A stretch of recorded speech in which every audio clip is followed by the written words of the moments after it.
The Simple Truth. Written by Kevin Edwards. Narrated by Tom Force.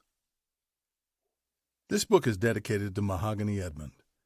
Without our time together, without your simple, encouraging words, it would not have been written.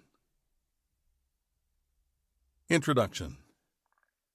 What knowledge would change your life more than any other? Would it be knowledge of relationships? Knowledge of the world?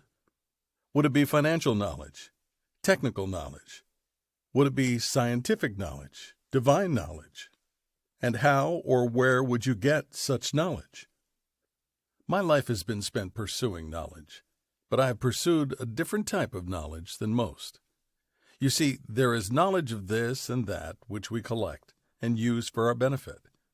But there is also knowledge that is pure, that is not knowledge of anything. It needn't be collected, nor can it. It is knowledge that is self-evident and self-illuminating. It's even a stretch to call it knowledge. It is probably better to call it knowing. If you don't know to what knowing I'm referring, it is my hope that you will by the end of this book. And if not, don't fret. In the words of St. John of the Cross, God leads every soul by a separate path. But if your curiosity is piqued, the invitation, "Be still and know," is a good thing to keep in the back of your mind as you listen. Chapter 1. Two Types of Knowledge. When we consider knowledge, even knowledge of God, there are two types, and there is value in both of them. There is value in God's revealed truth, and what I call knowing. One is beneficial to know what God has revealed, who God is, what God expects, and how God intervenes in human history. All of this can be learned from Scripture, though faith is necessary to believe it. The other is beneficial in knowing God directly. But we won't call it God at the moment, because we don't ordinarily think of God as so accessible, so near, too near, in fact, even to notice. If we're going to get anywhere, we need to reverse our thinking. God is not so distant that he cannot be found, but far too near to be easily noticed. So, for now, we will just call it what's obvious, what's original, what we haven't had to learn from anywhere, but only to discover that it had been here all along. The self-evident, self-illuminating, simple truth. Gaining this simple understanding is the reason for this book. To get at this simpler knowledge, or knowing, it is helpful to understand it as the most basic truth about ourselves. Because we have piled everything on top of it, it is not easily detected. We have obscured it quite successfully. But we can uncover it just as easily, and we ought to. Forever in search of new vistas, new worlds, ambitious ventures, projects grand, man, an explorer, an ageless voyager, has yet to explore his native land. In an age of discovery sweeping and far-reaching, one destination is laid aside. One soil have we forsaken, to traverse landscapes far and wide, whether by air, by land, or sea, by spacecraft that have launched and hovered, setting on continents, even the moon. We, the discoverers, are ourselves undiscovered. Ordinarily, we're busy and preoccupied with looking outward. So eager are we to study, analyze, and classify the world in which we live. Collectively, we have investigated foreign lands and remote islands. We have gone overseas and have traversed the skies. We have sent rockets into space and walked on the moon. But we have neglected our own origin. Our bodies, we've explored inside and out. The content of our minds we have indulged with both therapists and psychiatrists. The creatures, stars, and planets we've named, studied, and observed. But have we investigated what remains when the world ceases to be? Or what has preceded it? What has, in fact, been here all along? Chapter 2. The Origin of the World. Think of a time when there was no time. You cannot. Because as soon as there is movement, in this case, a thought, there is duration, and therefore the feeling of time. So no time would be experienced as no movement, no duration, no change. You can experiment with this for yourself. Original, for lack of a better word, refers to something that was here first, that was here from the beginning, before any accumulation. This, ironically, is what is not often noticed, but overlooked. It all happened so fast. Think of your own life. With movement came time. With time came accumulation. And with accumulation came your entire complex world and everything associated with it. But what preceded it, you haven't a clue, and you haven't investigated. That is the dilemma. So in essence, in order to know, in order to notice, we have to reverse the process of creation, follow it back to where it all began, to a time when there was no time, to a moment when there was no movement, to a place where there were no things, before there was a single accumulated thought. Stillness.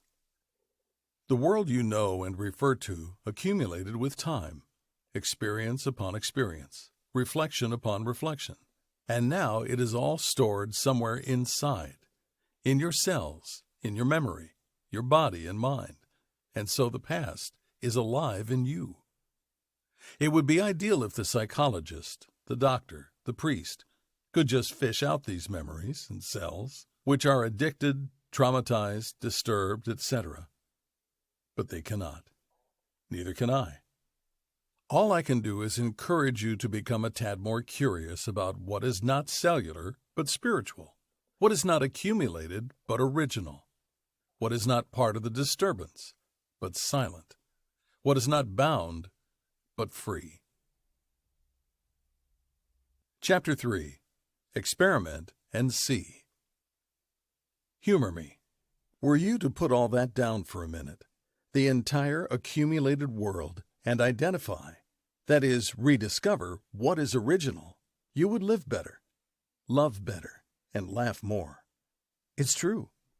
The more we allow what's original to shine, the less the accumulated world casts its shadow. When we're sad or miserable, the accumulated world is casting its shadow. We also, at least for the time being, have forsaken our simple spiritual truth. The remedy, therefore, is to become more enamored with what is original than with that which has accumulated in time, so that it, and not the accumulated world, gets a larger share of our attention and energy. Accumulated reality is useful. It is helpful and has its purpose. We ought not dismiss or demonize it. It makes possible uniqueness, interaction, and transformation, and helps us benefit from what we have learned along the way, from what has been revealed to us by God and by life. But if accumulated reality is our only reality, if it's all we know, then we are impoverished, ignorant, and blind. When we lose sight of our spirit, what is never accumulated, it's as if we have forgotten what or who we are. The lights go out, and, sightless, we begin to wander about without seeing, bumping into almost everything. We have eyes, but don't see. The accumulated world is the only reality we know and affirm, and this stands in the way of a deeper seeing. That barrier we call our worldview. Our worldview is how we individually see the world, be it as a safe place or an unsafe place, as honest or dishonest, as good or evil. Were we to pay a little more attention, we would see the profound effect our worldview has on us and how it colors our experiences. I invite you to put down your worldview just for a moment. Put aside your entire accumulated world. If you want things to be different, you have to look with different eyes, see from a different place, from a different consciousness. Seeing with your ordinary eyes, nothing changes. Looking without those eyes, though I don't mean for you to close them, everything changes. If you want it, you can have a new lease on life. It is available here and now, but you have to want it. Chapter 4. It is not the eyes, but the filter. You can try to get pure drinking water, but you will never get it without changing the filter. Similarly, the events of life have affected our personal filter and continue to do so. But what if I told you that the pre-filtered water, in this case, was absolutely pure, and that you just needed to discard the filter that was affecting the taste and purity? Where is this absolute purity, you ask? To discover it, you have to come to a point where you value what was there first. What is there simply, just as much, if not more, than what is accumulated on top of it. You have to come to a point where you value your simple, spiritual nature. The pure water, as opposed to the filtered personal experience. The root of the word original is origin. Origin implies the beginning. What I'm suggesting is to simply honor what was there from the beginning, before everything got heaped on top of it. Honor the simplest in you, and leave the rest. Chapter 5. Burdened or enlightened? We feel burdened because we are, in truth, buried beneath a heap of accumulated experiences and the aftermath of these experiences. What makes up the accumulated world? We don't need to dig ourselves out. We need to enjoy the freedom that comes with discovery, more than the misery that comes from the accumulated world which has overshadowed it. We can have the accumulated world. It isn't a problem, and it isn't going anywhere. But first, perform the experiment and discover whether you are burdened or not. What is it like without a worldview? A newborn doesn't have a worldview. A child develops one in time. A newborn is less burdened than a child, and an adult is more burdened than a child. The truth is, burdens accumulate with time. Can you think back to the time that you first felt burdened? Can you go back to the day before? Isn't it more comforting? Aren't you more at ease, more joyful? That same joy is waiting for you right where you left it. Maybe you can't easily go back to the day before the burdening event, because it is difficult to seize upon a moment in time that has already passed. But what is not hard to do is to go back to the timeless beginning, to the spiritual soil that you have forsaken to traverse the landscapes of the accumulated world.